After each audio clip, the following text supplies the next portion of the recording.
Hello, fellow collectors. So I'm real excited about this video here today.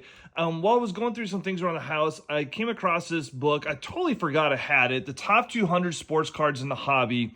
It's written by Joe Orlando from the PSA magazine fame. The book is really good. If you ever have a chance to buy it, I would highly recommend it. What I want to focus on though with this book is the cards Joe Orlando put in here that were like in the late 80s, early 90s. Like I said, this book was published in 2002, so it's just interesting to see what at the time people thought were the 200 best cards or one of the 200 best cards, which they certainly aren't now. If you are a vintage collector, and I know there's a lot of them out there, I don't know how many vintage collectors actually watch my videos, but if you are one of them, I would definitely buy this book. There's obviously a ton of vintage cards in here, and my favorite part about the book, with each card, it has a little description of why the card is so difficult to find or find in good condition, which is really informative and really just really cool in general. So yeah. So there are about 10 cards or so that he included from 1980 onward in the top 200. So let's just take a look at what he included at that time.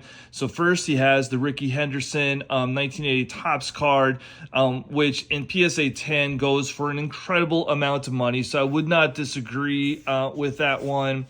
We have the Cal Ripken Topps Traded card, which I think is deserving to probably be in that top 200 area. We have Tony Gwynn's rookie card, which I would, if they were to redo the list, I do not think would make the top 200. Very cool card, probably of his rookie cards. That one's probably my favorite one. You know, not the best shot of him, but still unique. We have the Roger Clemens Fleer update. With everything that's gone on with Clemens since this book came out, I'm probably not in the top 200 anymore, even though personally I'm a big Clemens fan. One of the most iconic cards, in my opinion, in all of the hobby is the McGwire Olympic card. And just from my perspective, I started collecting in the late 80s like so many of us, and this was the card. It was one of the first cards I bought when I got back into the hobby, 7-8 years ago. I have a couple of them now. Absolutely love this card. So even though it's not worth a ton of money, it would be in my top 200 if I was making that list. So this is the first one here in the book that I would disagree with now. We have Maddox's Adonis rated rookie card. Great card. I have it myself. Do not think it's deserving to be in the top 200 all-time sports cards, especially today. Next, we have the Fleer Barry Bonds rookie card here as well. Obviously the home run king. Very controversial, again, with Barry Bonds. One of his nicer rookie cards, not one, in my opinion, one of the top 200. Then, obviously, the most iconic of the cards of all time, the Griffey 89 Upper Deck. I do have this one. I believe I got the whole set of 89 Upper Deck for Christmas, probably the year that it came out. Obviously very deserving. This one's super interesting. I get it because at the time, the race between McGwire and Sosa for the home run title was one of the most memorable things in baseball, even to this day. Not deserving to be in the top 200 cards of all time, though, but I get why it was included at that time. And then this one was really interesting. Mike Piazza Fleer update. Piazza obviously had a great career, but I would not obviously agree. Even back then, I don't think including that would be, I wouldn't include that one. The Jeter 93 SP, another iconic card, I think would probably still be in the top 200 to this day. A PSA 10 in this is almost impossible to find just because of the conditioning in those cards. And then the Rodriguez SP 94, I get once again why he was included. Obviously, he won't be included now. So what is interesting to me, the two cards really that I think I would maybe include, one for sure, the 84 Mattingly Donruss I would personally have included, even back then in this book, growing, like I said, collecting during those 80s times, the 84 Mattingly card next to the Griffey, I think is probably the second most iconic card from the 80s. And then possibly also you could have included the 86 Donruss Canseco, just because of all the hysteria that was around that car at that time as well, and still a really popular card today. So this book isn't all baseball. It does have all the sports, actually. There's not a ton of basketball ones in here, but there are a few. We'll just take a look at the 80s ones as well on up. And starting off, we have the iconic Bird Magic Dr. J card in here. And yes, that comes in from 1980 Topps. And then we have the 86 Fleer Jordan, which would be one of the all-time all-time cards, even to this day. PSA 10s, there isn't a whole lot of them, but it's not as rare as some other cards. It says here too in the difficulty that because of the red borders, the chipping is really easy to be noticed. Like I said, I really like that part of the book. This card, I totally get once again why this card is included. It would not make any top 200 list to this day. But once again, as a collector during this time, the hysteria for this card was massive.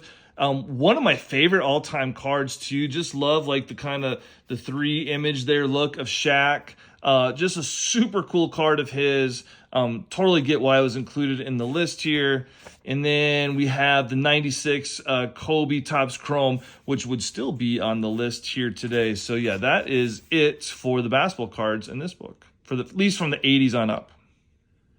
We'll finish off with the football section. Like I said, we'll start with the 80s on up. And so we have Joe Montana's rookie card from 1981, which would still be on that list here today for sure. His PSA 10s, there isn't a whole lot of them. At one point, they were going close to near $100,000. We have the Elway rookie card. What's cool about this book is just seeing, what made the list then to compare to what would be making a list now. I don't think the Elway would be in the top 200, just because there's been so many good quarterbacks since him. But if you disagree with me, let me know in the comments below there. Next, we have the 84 Topps Marino rookie card. I have this card myself personally. A great card.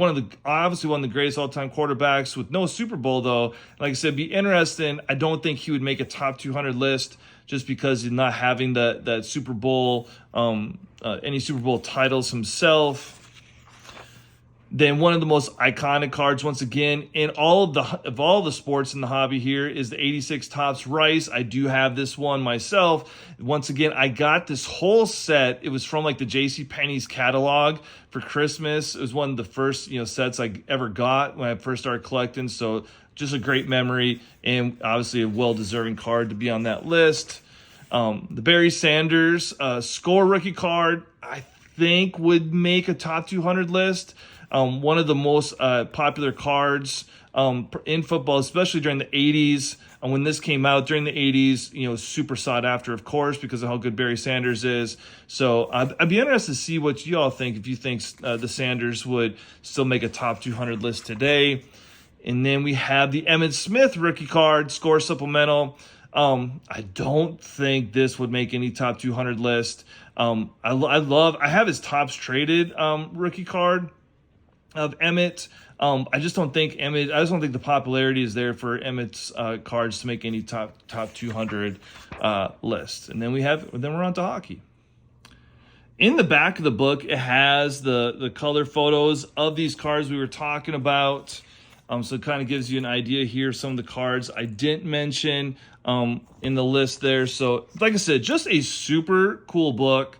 And like it's just fun to see how things have kind of changed over the years and what was kind of popular then compared to what would make a list now. So yeah, the top 200 sports cards in the hobby. I haven't even looked on Amazon to see how much a copy of this would cost. I'll put, as I'm saying this, I'll put a little thing up here on the screen to show you how much it would cost to purchase this today. So, but one I'm definitely going to keep in my little hobby collection of library books. So yeah, if you have any questions about it, just let me know in the comments. But otherwise, yeah, just pretty cool, huh?